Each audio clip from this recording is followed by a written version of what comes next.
ನಮಸ್ಕಾರ ಮಕ್ಕಳೇ, ಇಂದು ನಾವು ನಿಮ್ಮ ಪರೀಕ್ಷೆಗಳಿಗೆ ತುಂಬಾ ಉಪಯುಕ್ತವಾದ 10 ಪ್ರಮುಖ ವಿಜ್ಞಾನ ಪ್ರಶ್ನೆಗಳನ್ನು ಕಲಿಯಲಿದ್ದೇವೆ. ನಾವು ಪ್ರತಿಯೊಂದು ಪ್ರಶ್ನೆಯನ್ನು ಒಂದೊಂದಾಗಿ ಪರಿಶೀಲಿಸುತ್ತೇವೆ ಮತ್ತು ಅವುಗಳನ್ನು ಸ್ಪಷ್ಟವಾಗಿ ಅರ್ಥಮಾಡಿಕೊಳ್ಳುತ್ತೇವೆ. ನೀವು ಈ ಪ್ರಶ್ನೆಗಳನ್ನು ಸರಿಯಾಗಿ ಅರ್ಥಮಾಡಿಕೊಂಡರೆ ಅದು ನಿಮ್ಮ ಪರೀಕ್ಷೆಗಳಲ್ಲಿ ನಿಮಗೆ ಬಹಳಷ್ಟು ಸಹಾಯ ಮಾಡುತ್ತದೆ. ಆದ್ದರಿಂದ ನಮ್ಮ ಮೊದಲ ಪ್ರಶ್ನೆಯೊಂದಿಗೆ ಪ್ರಾರಂಭಿಸೋಣ. ಇಂದು ನಾವು ಬಲ ಮತ್ತು ಒತ್ತಡದ ಬಗ್ಗೆ ಕಲಿಯುತ್ತೇವೆ. ಮೊದಲನೆಯದಾಗಿ, ಬಲ ಎಂದರೇನು? ಬಲವು ಕೇವಲ ವಸ್ತುವಿನ ಮೇಲೆ ಕಾರ್ಯನಿರ್ವಹಿಸುವ ತಳ್ಳುವಿಕೆ ಅಥವಾ ಎಳೆಯುವಿಕೆಯಾಗಿದೆ. ನಾವು ಏನನ್ನಾದರೂ ತಳ್ಳುವಾಗ, ಎಳೆಯುವಾಗ, ಒದೆಯುವಾಗ, ಎತ್ತುವಾಗ ಅಥವಾ ಒತ್ತಿದಾಗಲೆಲ್ಲ ನಾವು ಬಲವನ್ನು ಅನ್ವಯಿಸುತ್ತಿದ್ದೇವೆ. ಈಗ ಒತ್ತಡವನ್ನು ಅರ್ಥಮಾಡಿಕೊಳ್ಳೋಣ. ಒತ್ತಡವು ಮೇಲ್ಮೈಯ ಒಂದು ಘಟಕ ಪ್ರದೇಶದ ಮೇಲೆ ಅನ್ವಯಿಸುವ ಬಲವಾಗಿದೆ. ಅದೇ ಬಲವು ಸಣ್ಣ ಪ್ರದೇಶದ ಮೇಲೆ ಕಾರ್ಯನಿರ್ವಹಿಸಿದಾಗ ಒತ್ತಡವು ಹೆಚ್ಚಾಗುತ್ತದೆ. ಈಗ ನಾವು ಬಲ ಮತ್ತು ಒತ್ತಡವನ್ನು ಅರ್ಥಮಾಡಿಕೊಂಡಿದ್ದೇವೆ.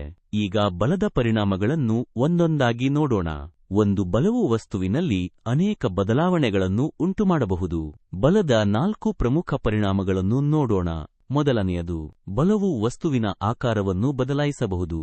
ಉದಾಹರಣೆಗೆ, ನಾವು ಸ್ಪಂಜ್ ಅನ್ನು ಒತ್ತಿದಾಗ, ರಬ್ಬರ್ ಚೆಂಡನ್ನು ಹಿಂಡಿದಾಗ ಅಥವಾ ರಬ್ಬರ್ ಬ್ಯಾಂಡ್ ಅನ್ನು ಹಿಗ್ಗಿಸಿದಾಗ ವಸ್ತುವಿನ ಆಕಾರವು ಬದಲಾಗುತ್ತದೆ. ನಾವು ಅದರ ಮೇಲೆ ಬಲವನ್ನು ಅನ್ವಯಿಸುತ್ತಿರುವುದರಿಂದ ಇದು ಸಂಭವಿಸುತ್ತದೆ. ಎರಡನೆಯದು, ಬಲವು ವಸ್ತುವಿನ ವೇಗವನ್ನು ಬದಲಾಯಿಸಬಹುದು. ನಾವು ಓಡಿಸುವ ಸೈಕಲ್ ಅನ್ನು ಹೆಚ್ಚು ಬಲದಿಂದ ತಳ್ಳಿದರೆ ಅದು ಇನ್ನಷ್ಟು ವೇಗವಾಗಿ ಸಾಗುತ್ತದೆ.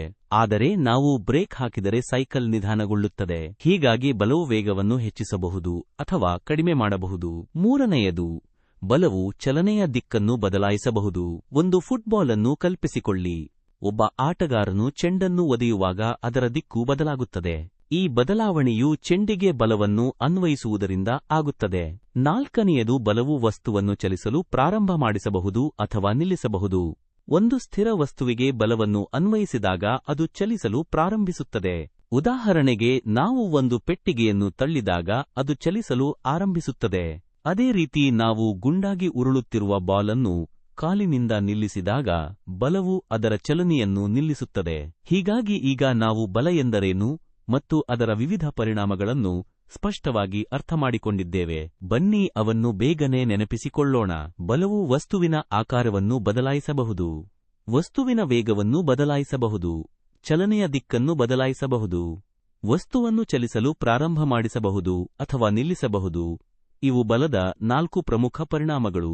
ಹೆಚ್ಚಿನ ಆಸಕ್ತಿದಾಯಕ ವಿಷಯಗಳಿಗಾಗಿ ಸಬ್ಸ್ಕ್ರೈಬ್ ಆಗಿ ನಮ್ಮ ಲೈಬ್ರರಿ.